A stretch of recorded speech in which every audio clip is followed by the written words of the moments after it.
what does spiritual diplomacy mean to you? From what we've seen here today and from the discussions going on so far, we've seen where we need to take our faith and the faith-based organization out of politics and be able to weave all we believe in to protect humanity, to have rights, freedom to worship, to right to live anywhere you want to live in the world, and to be able to discuss with one another, not based on your political leaning, but based on our individual beliefs. So if you're a Christian, if you're a Muslim, whatever it is that you believe you belong to, you belong to the society. You're not going to be discriminated against. So spiritual diplomacy will inform that human beings are going to be looked at not from their political leanings, but also other factors that affect their lives and not minding what they believe in spiritually. Yeah, very good. I think we all have a common connection in that regard. Absolutely. Everybody has a faith. Even those who don't believe in anything, they are theists. They still don't believe there's a God, but those who believe in a God, either you're Muslim, Jewish, Buddha, Islam, whatever it is, you have a right to live in any part of the world you want to live in any society without discrimination, without fear of persecution, and who want to reach out to those who are suppressing others. So when you come under spiritual diplomacy, you're simply saying, hey, we're talking diplomatically here, but not based on politics. We're not going to offer you money. We're simply saying, allow those who have a spirituality to more or less worship the God they believe in without persecution. And that is what I think the whole essence is all over the world. Now, if you go to Nigeria, if you go to Ukraine, if you go to Russia, if you go to China, if you go to North Korea, you're going to have different sects, different people who are claiming that they don't have right to the freedom to worship or in what they believe in. And I believe that is wrong. And America, as a great country it is, we're here in the hallowed chambers of the Capitol Hill in one of the caucus halls, discussing how to liberate people all over the world, how to save lives all over the world. And I think it is amazing that somebody who is somewhere off in South Korea doesn't know that today, or in Nigeria, that we're bringing a diplomacy that will make sure that his life or her life is protected, not minding what spirituality she believes in. Yeah. As we look to the future, what opportunities do you see for faith and civic communities to work together for a positive social impact? Oh, definitely. There must be a meeting point. There must be synergy. We must be able to work together to deliver that which will bring about our renewed spirituality, which will bring about our renewed in faith and in hope, that will not only build a better society, it will build a political system that will require that, like I said, nobody's persecuted. What we want is a prosperous society, a society that will thrive, not only in politics, but in our spirituality. And mind you, spirituality is going to have more after what you believe in. Today, I overheard people talking about what we are as a people. How morally right is it to say you're a man or you're a woman? Is that part of what God says as being a spiritual person? What do we have in child protection in terms of our spirituality? How does that affect the society in terms of what we believe in? So I think that that collaboration between the civil society, between the political groups, between the spiritual groups, will help in making sure that the society is a better place.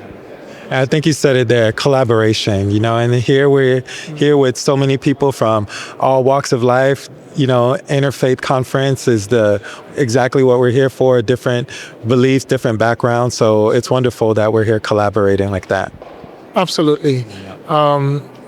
In one room, different faiths, whether you're, like I said, Hindu, whether you're a Jew, whatever you believe in, there must be that meeting point where we say, this is enough. You can there's a saying, there was a political saying in Malaysia where the two political parties were always fighting each other. And what did they come about? They say you can sleep in two different pillows but have the same dream. So today, we want all political faiths sleep in different beds, sleep on different pillows, but have one dream. And that dream is spiritual freedom, right to worship, right to live with your moral rights, right to go about freely and not being persecuted because I'm black, I'm Jew, you're white, whatever it is, whatever spirituality you belong to. This is the world we should live in today, that will live harmoniously with one another, and we'll thank the organizers of this program who is going to take it all over the world to make sure we live in spiritual harmony. Yeah, very true. And so that leads me to ask, how does your work, how does that experience shape the perspective you bring to this gathering? So like I told you, I've been in parliament 3 times. That is the parliament of Nigeria. So we are in, I don't know how it works here, but I guess this is a House of Representatives. I've seen some congressmen who have come here today. Now, what do we do as congressmen? The law makes it that we make laws for the good order and for the public living of everyone. And so, what does my background mean? It means that any law that I need to make, I will make that law with the fear of God, with humanity at heart, with every moral right to make sure that that law is what we call justiciable. When you say law is justiciable, what it means is that when I make a law, I can take it to court, and the court can say this is right or this is wrong. When you make such laws and the courts cannot determine whether it's right or wrong, then something is wrong. If I make a law and you get to court and they say this is a woman and this is a man, and the court can determine, yes, this is a man or woman, and don't say maybe man or woman, then I've not made any good laws. So my background means that I must be able to make laws that everybody in society will live in a harmonious life. There will be social welfare. There will be protection of life and properties. There will be economic growth. And then finally, for what we're doing here today, there is spiritual growth for everyone. And you can live your life the way you want to live your life without any fear of persecution. Yeah, I agree. All things needed, for a society that's working towards harmony, spiritual and otherwise, Absolutely. Yeah. So my final question is, what key message would you most like participants to carry forward from this conference? Very simple. When in the Bible Christ wrote, he says, you shall take this news, when you're talking about the good news. And today we're talking about spiritual diplomacy. So what is the good news? The good news is that you should love your neighbor as thyself. You should have spiritual freedom. You should have economic freedom. You should have the right to choose and the right to live.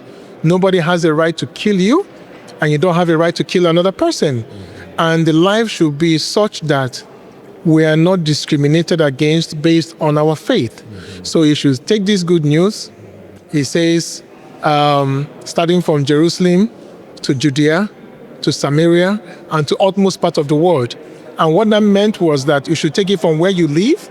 So we're in DC, and it's happening in DC. He said the next one we're going to Mar-a-Lago in Florida. From there, you should take it all the way to utmost part of the world. What does that mean? You should take it to Korea. You should take it to Nigeria.